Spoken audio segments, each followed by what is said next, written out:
مگر یہ شہید کرنے والے دروازے سے نہیں گئے ہیں، لگتا ہے بغل سے کود کر گئے ہیں، اندر گئے۔ حضرت علی نے حضرت نائلہ اندر جا کر حضرت نائلہ سے پوچھا یہ بتاؤ کس نے شہید کیا ہے؟ وہ کہتی ہیں میں دو لوگوں کو پہچان تو نہیں پائی مگر محمد ابن ابو بکر کو پہچانی، وہ اندر آئے تھے۔ محمد ابن ابو بکر کو حضرت علی نے بلایا، پوچھنے لگے بتاؤ تم نے شہید کیا؟ انہوں نے قسم کھائی اور واسطہ دیا میں سچ بول رہا ہوں، نائلہ بھی سچ کہہ رہی ہیں، میں آیا تو تھا قتل کرنے ہی کے لیے، میں آیا ہی تو تھا، مگر جب انہوں نے میرے باپ کا نام لیا تو میں نے باپ کی قرابت کو چھوڑتے ہوئے اپنے خون کو معاف کر دیا اور میں پیچھے ہٹ گیا۔ وہ دونوں کون تھے پتہ نہیں ہے۔ اللہ اکبر۔ حضرت عثمان غنی شہید کر دیے گئے۔ جب عثمان غنی شہید کیے گئے تھے اس وقت ایک تاریخی جملہ حضرت امیر معاویہ نے فرمایا تھا کہ آج مدینہ میں وہاں پر عثمان غنی کو شہید کر دیا گیا ہے، اب قیامت تک مدینہ میں خلافت قائم نہیں ہوگی، اور تاریخ شاہد ہے کہ عثمان غنی کے بعد مدینہ میں خلافت قائم نہیں ہوئی ہے۔ حضرت علی مرتضیٰ نے جو خلافت قائم کی ہے وہ بغداد معلی میں جا کر قائم کی۔ عثمان غنی اپنے گھر میں شہید کر دیے گئے۔ یہ شہادت کوئی معمولی نہیں تھی۔ اللہ اکبر۔ فتنہ اسلام میں داخل ہو چکا تھا اور حالات بڑے ابتر سے ابتر ہو چکے تھے۔ حضرت علی مرتضیٰ فرماتے ہیں کہ جب پہلے دونوں کی عظمت کی بنا پر میں نے بیعت کی، عثمان غنی کی بیعت اپنے وعدے پر کیا، اب میرے علاوہ کوئی نبی کا قرابت دار نہ تھا جو خلافت کی جگہ پر بیٹھ سکتا تھا۔ میں نے پھر بیعت لینی شروع کی، اب میرے مقابلے میں وہ شخص کھڑا ہوا جو مجھ سے زیادہ قرابت میں نبی کے قریب نہ تھا، یعنی سیدنا امیر معاویہ۔ اس لیے میں نے لوگوں کی بیعت لی۔ حضرت علی کے مرتضیٰ نے فوراً لوگوں کی بیعت اپنے ہاتھوں پر لینی شروع کی تاکہ اور فتنہ نہ آگے بڑھنے پائے، ماحول اور نہ خراب ہو، اور بڑی تیزی سے لوگوں نے حضرت علی کے مرتضیٰ کے ہاتھوں پر بیعت کی۔ عثمان غنی رضی اللہ تعالی عنہ شہید ہو گئے، انہوں نے اپنی جان قربان کر دی، اور اس سے نبی کریم کا یہ قول حرف بحرف صادق آیا کہ جنت مبارک ہو اے عثمان اس مصیبت پر جو تم پر آنے والی ہے۔ حضرت عثمان غنی پر کیسی مصیبت آئی؟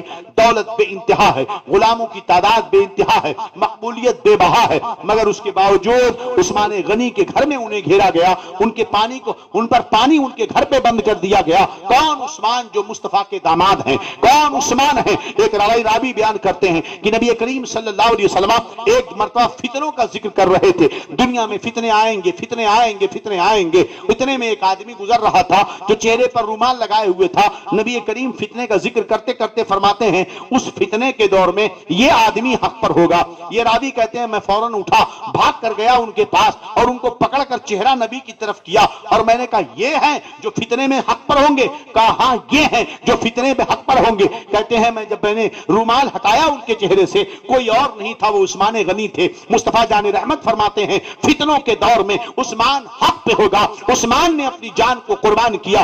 یہیں سے فتنوں کا ایک باب شروع ہوا جس کا ہم ذکر انشاءاللہ آگے کریں گے۔ اب یہاں پر امیر معاویہ حضرت عثمان غنی کے رشتہ دار لگتے تھے، اور حضرت علی نے لوگوں کی خلافت اپنے لیے خلافت پر لوگوں کی بیعت لینی شروع کر دی ہے۔ اب یہ فتین جو عثمان غنی کی شہادت میں شریک تھے بڑی تیزی سے ادھر ادھر بھاگ گئے، پتہ نہیں چلا یہ کون لوگ تھے۔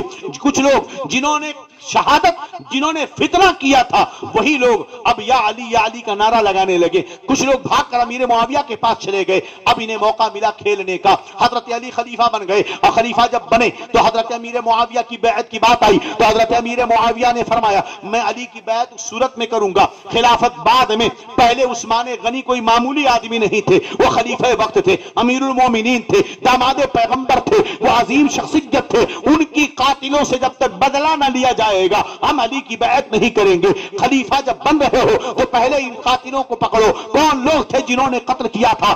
حالات اتنے خراب تھے، بڑی تیزی سے نہ جانے کہاں کہاں سے فتین آئے تھے، کہاں کہاں غائب ہو گئے۔ سوچو آج ایک سی سی ٹی وی کیمرہ لگا ہو اور اس کے باوجود بھی لوگ بڑی تیز صفائی سے قتل کر کے غائب ہو جاتے ہیں، مہینوں برسوں سالوں تک کیس نہیں حل ہوتا۔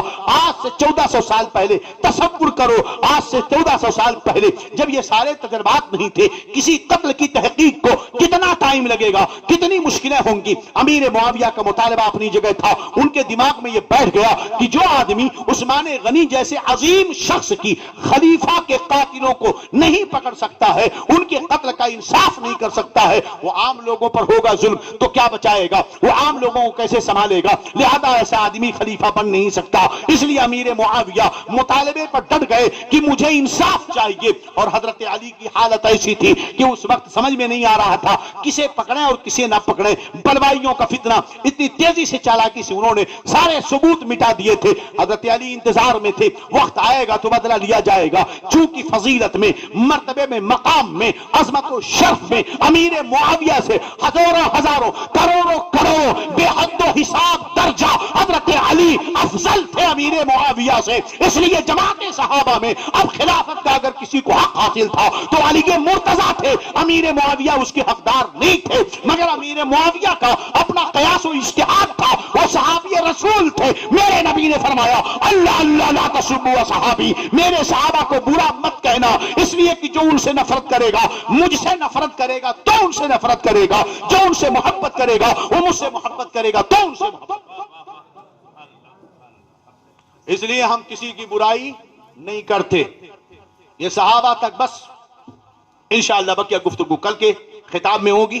اللہ تعالی ہمارے ایمان، عقیدے، جان، مال، عزت، آبرو کی حفاظت فرمائے۔ استغفر اللہ استغفر اللہ استغفر اللہ ربی من کل ذنب واتوب الیہ، اشہد ان لا الہ الا اللہ واشہد ان محمدا عبدہ ورسولہ۔ السلام علیکم ورحمۃ اللہ وبرکاتہ۔ کل انشاءاللہ اہل بیت اطہار و سیدنا علی کے مرتضیٰ کرم اللہ وجہ الکریم، اور انشاءاللہ اللہ نے چاہا تو میں کل غدیر، عید غدیر کی فدیر نکالوں گا۔